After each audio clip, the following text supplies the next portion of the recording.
Hi, welcome back to Smithy's over 100 golf courses in a year, and today it's Monday 3rd of March 2025. I've just come up to Scotland on a 10-day trip.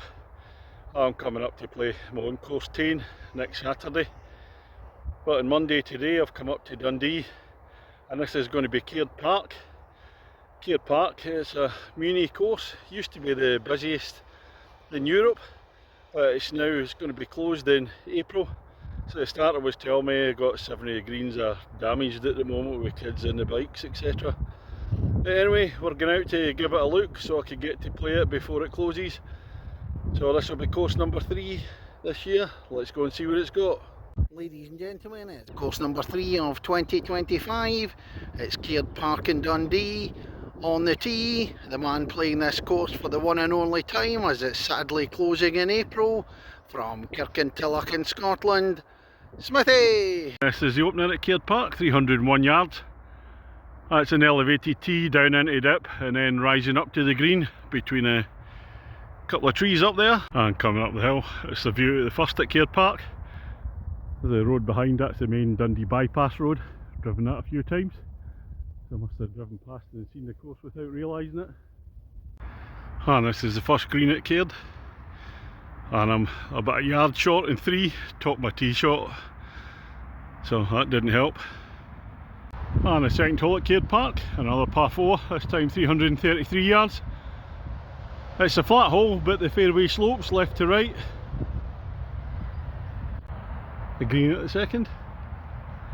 Smithy ball was about 2 feet away, so it's a gimme, but unfortunately that's for a par. I'll take that. And the third hole is a shorter par 4, this time it's 288 yards, but it's more tricky off the tee. You can see with the trees there, a lot of danger off the tee. Got to hit this one straight and high. Looking up at the third green from the fairway, unfortunately my tee shot, it went straight to start off with through the 2 big trees, and it started veering a wee bit right into the other set of trees, so I just had to chip out. On to hole number 4, 297 yards. Par 4, going slightly downhill, big bunker I can see in front of the green, sloping fairway still, left to right. Oh, that's the green at the 4th, but it's on a temp green. I think it must be damaged. Well, I've decided I'm just going to play at the main green. I'm not bothered about the score, so no point playing at a temp green. So put my second on. We're on the green, so I'll just give myself a par. Yeah, it's like where the kids have been damaging the green with the bikes. And at the 4th green, although there's no flag in, I can actually see the hole. So I'm about 12 feet away, so it's a birdie opportunity. I'll give it a go anyway. And this is the 5th at Caird Park. It's a downhiller, 334 yards. It's got a stroke index 1. See a bunker way down the right hand side. I'm not sure if that's a temp green sitting in front. As I say, I think there's 7 on temps. Well, a decent drive down the 5th. Yeah, I can see it's another temp green, but with the course shut, I'm just going to play the main green, even though I don't know where the flag is.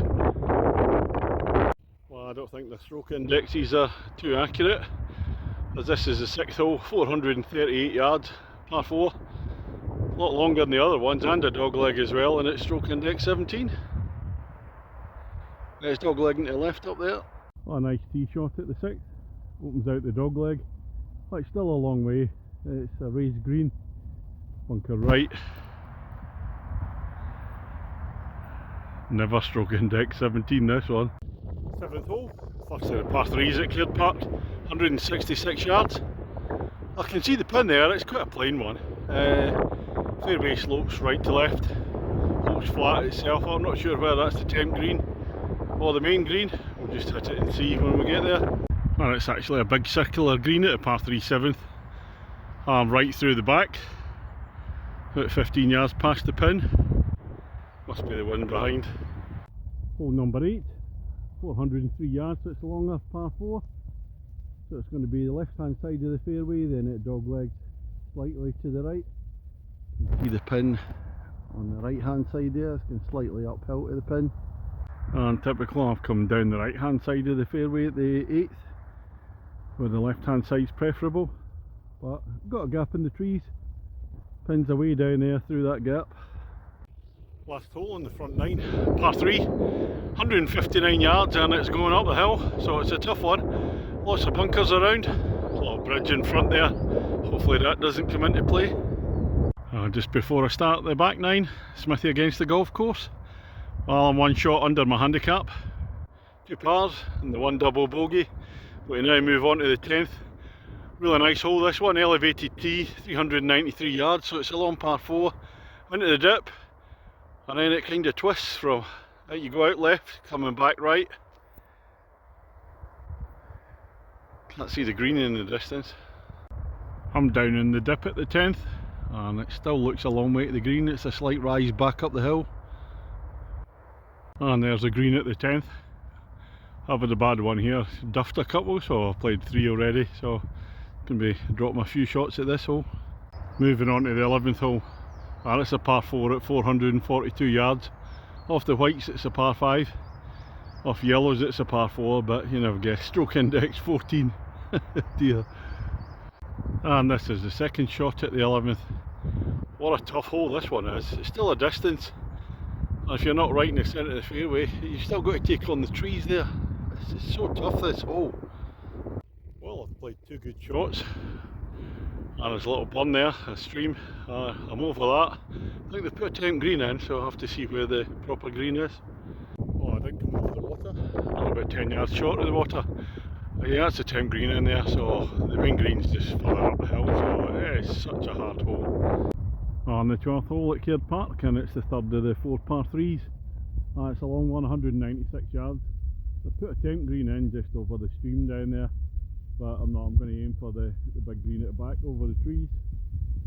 And just short of the 12th green, there's the damage with all the cyclists, the mindless vandals. Just going to see if I can locate where the pin is. And here's another tough one, the 13th at Caird Park, 392 yards, par 4, into the dip again, over the stream, rising up to the green. You can see the bunkers away in the distance. Well, it's a big drive for me, across the stream and halfway back up the hill. The pin there is another temp. The main green's behind it. I've had a walk up, so I'll play to the main green as usual. Well, that was a bit misleading. I walked past the temp green. I thought right in front of me was the green, but no, it dips down. It's even further back. Here's the 14th at Caird Park, par 4 at 347 yards. You can either go dead straight and try and carry the little trees there, a bit bare in the beginning of March, or the fairway's on the right hand side of the trees and come back into the left. I managed to hit a decent one to the right of the trees on number 14, so it's a relatively easily shot into the green, but once again I'm trying to get my eyes to tell me whether that's on the main green or whether it's a temp. Well, I'm at the side of the 14th green. That's a long green. I'll put the pin right at the front, and typical, I've pulled my shot to the left, so I'll get a nasty chip down. Well, a short a par 4 for the 15th at Caird Park, 269 yards, par 4. Straight to start off with, then a slight dip down the hill. Well, it's the view down to the green at 15 at the short par 4. Right, it's a massive green. Bunker sitting there, right hand side at the front. And just arriving down at the 15th, I thought I played a really good shot, but I've gone through the back of the green. And the 16th hole at Caird Park, and this is the only one I've nominated as a par 5, 473 yards. Slight rise to start off with. I don't know if it's straight or not, I'm just going to try and hit it straight. And a nice drive, wind at 16. I still can't see the green, my eyes aren't working right. Getting a bit gloomy, it's getting bloody freezing now. Well, that was 3 decent shots for me on the 16th, the par 5. But it's into the wind's picked up a wee bit, and there's a green. About 50 yards short still. 17th at Caird Park, last of the par 3s, 132 yards. That's to the main green, which once again they've put a temp in with all the damage that somebody with a quad bike's been doing. But we'll aim for the main green there, bunkers to the right hand side of it. Well, this is the green at the 17th, Smithy ball there, yellow one on the green. So it's a birdie opportunity. I just have to find out where the hole is now. Say there's no flag in it. And it's a tough one to finish with here at Caird Park, 405 yards, par 4. Rising up the hill there. Let's focus in, we'll get some deer on there. Say 405 yards, that's a tough finish. What's the score, Smithy, against the golf course? Well, it's all square. So basically I need a bogey for the draw. Well, a good drive's taking us up the hill at the 18th, or most of it. Still can't see the green though. There's another couple of humps to go over. You can see the old clubhouse bit of the building on the right hand side up there. I've just reached the top of the hill. I'm still a good bit short in 2 at the 18th. Bunker sitting in front, the building's at the back. Right, that's me finished on the 18 at Caird Park in Dundee. Smithy against the golf course, well, a 5 at the end means a match all square, a draw straight on my handicap. And the course itself, well, we're closing down in a month's time. It was a lot better than I thought it would be. The fairways are in good nick. Course is really dry for the start of March. The problem is the greens. They say some idiot vando's been on the quad bike and been going round destroying the greens. So 7 of the greens on temps, and some of the ones that are on the main greens you can see the quad bike marks on the green. Otherwise, without the quad marks, the greens are actually okay for the time of year. It's a very good layout, some really tough holes in there. Wouldn't have minded seeing this course in its pomp years ago when it was tremendously busy and much more money pumped into it. But it's a sad thing with it closing. It means another facility gone. Where the young kids go to play first of all. I mean, I grew up in a muni course playing when I was a kid, so that's another facility gone. Well, I've got to give it a marking, so it'll be a 6 out of 10 for me. If this was years ago, I'm sure it would be a good bit higher. And the other thing is, it's a partling course and I'm playing it at the start of March. I'm not that great a fan of partling courses, but especially when the trees aren't in bloom yet, makes it look very wintry. So it'll be a slightly higher mark with the trees in, but the thing is, it's closing anyway, played it. So I'm staying in Dundee tonight for 3 nights. Don't know where I'll be tomorrow. Catch you at the next one.